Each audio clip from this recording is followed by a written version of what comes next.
Hey, this is Ash from All Things Dentistry, and I want to congratulate you on your purchase of your new NanoPix sensor and software from Eighteeth. This software is packed full of incredible functionality, and you will not be disappointed. Walk with me as I show you some simple tips on how to use the software efficiently in your practice. Okay, let's get started with installing the software. After connecting the USB key, you can go ahead and click the installation application. You know, this program is super small, and honestly, it's as simple as 1, 2, 3 to install it by yourself. You know, the installation takes only about 3 minutes, and then we're ready to rock. All right, and now we're done. Okay, so here we are. We're into the software. You made it. It's such a great, simple, effective software to use. So let's just go ahead. I want to walk you through a couple things. Under File, this is how we close the software. Under Tools, this is how we set the environment. And under Help, there's a number of things. I really want to point out Check for Update. It's free to all users. You know, new functions and new features are added by Eighteeth from time to time, and the user only needs to connect to the internet to update the software, and it's always free. And then, so once the upgrade is completed, all you have to do is close the software. You can see we're already updated. Close the software and open again. You know, I really love this feature because no other software I've used actually offers this. And if they do it, they'll usually do it once, and then the rest of the updates are actually fairly expensive. So let's go ahead and take a look at setting up our settings. There's a few things in here we can take a look at. You know, you can set your language, clinic information. You can see there's my information. Under Patient, we can also do chart numbering. You can set up how you want the patient to be named. Under Acquisition, you can set up specific for your X-ray unit. So for me, I needed to set it to AC, and we have the threshold set for 100 micrograys. In the viewer, there's a whole bunch of different tools that you can use. So you got your magnifier, and you can really adjust and really customize the way that you want your software to run for you. And then under a report, you can really customize the way we want to use this. The next item we're going to look at is the patient screen. Now, this is truly the software's home screen. And you know that you're in the patient screen by looking at the patient tab at the top of the window. We can create a new patient by clicking here and enter the patient details as necessary. All right, so let's take a look at my case. Yeah, I have a root canal. You know, I love the ability to use the recently acquired button to quickly search for any x-rays that have been taken within the past 3 days. But you can also be more specific and enter the patient's name into the search bar. And there we are, my root canal. So from here you can see all the images that have been taken, all my secrets. There's my chart number. So if you want to know some details about the patient, you can just click Show Detail. But if some of those things have changed, like their phone number, what you can do is just click on Edit Patient and adjust their phone number, their email, and any other things that you need to change. Now, if you double click on the thumbnail in the screen as you see it, it's going to open the image into the viewer where you can manipulate the image. If you right click on one of those images, there's a number of tasks that you can complete as well. Well, let's get into the acquisition screen. So right up front, there's a large image preview where we see our image as it's captured. And on the panel to the right is used to display thumbnails of recent images. Now, we can either use our intraoral sensor or import previous radiographs. We can set up our teeth to be an adult or child. As you can see here, it changes it. And then we can image process using different filters such as endo, perio, restorative.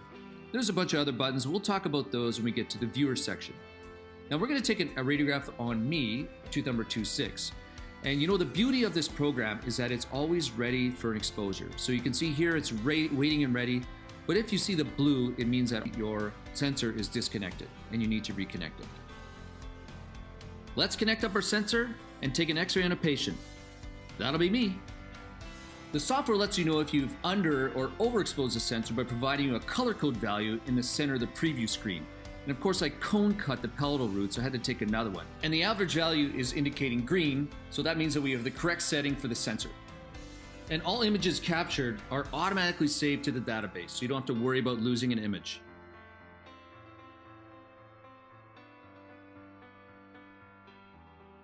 Okay, so now we've acquired our image, let's use the viewer to manipulate it and also take a look at the image much more closely. So I've got it set for 2x1, but you can totally change it to however images you want. We'll set it to 1 by 1. Now let's take a look at the different filters. Endo, but then there's a perio, and we have a restorative filter. I'm going to set that back to endo. Now I haven't really gotten used to using the smart contrast, but I can tell you the smart sharpen, I love it.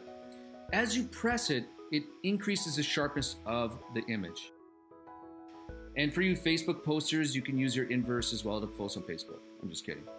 So some of the colorized options are available there, and of course using the brightness and contrast allows you to manipulate the different densities in the image.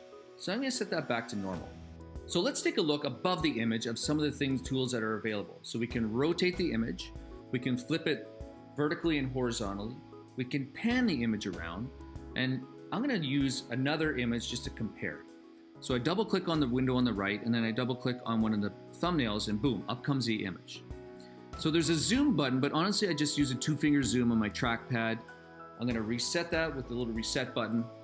You can measure, you can check angles. Look at this MV canal. We're going to check the angle there. I'm going to reset, remove those overlays. And I forgot to mention, if you double click on the image, it blows it up to full screen. So if you're talking with your patient, it's really easy to get to full screen. I'm going to use this drawing pencil just to trace out the PDL on this healthy root. Now this root canal is about 5 years old. So yes, they do work. And if you want to remove that drawing, you just click clear overlays. You can place a rectangle, ellipse, drawing. And one of the other tools you can use is just placing notes. So place a memo onto the image just to place some notes. I'm going to put in, we're going to follow up in 6 months. So we can clear that off or leave it. We can take an image and send that JPEG, email it or save it. And then finally we can place a grid. Now, don't forget, you can, any of the images in the panel on the right, you can double click and up they come. In the report screen, we can create reports and automatically import our radiographs into that document. There are 3 different templates to choose from, and I can customize the reports according to my needs. Okay, so let's take a look at some of the functions. This is template A. It has an image on top and a text box below. And then template B has 2 images and a text box below. And then template C has 2 text boxes up top and an image below. I really like using template B. So it's really simple to use. I'm going to click on the box where the image is. I'm going to double click on the radiograph I want to put in there, and that's it. I'm going to cut and paste some text that I've already typed up, and voila, my report is done. So from here, I can save the report so I can access it down the road. I can also add a page to it.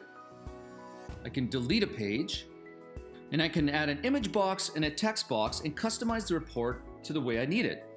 Let's load up another report that I've modified, and here you can see I have 3 image boxes, and it was really simple to do this. And that's how simple it is to use the report screen. I hope you found this tutorial helpful, and good luck.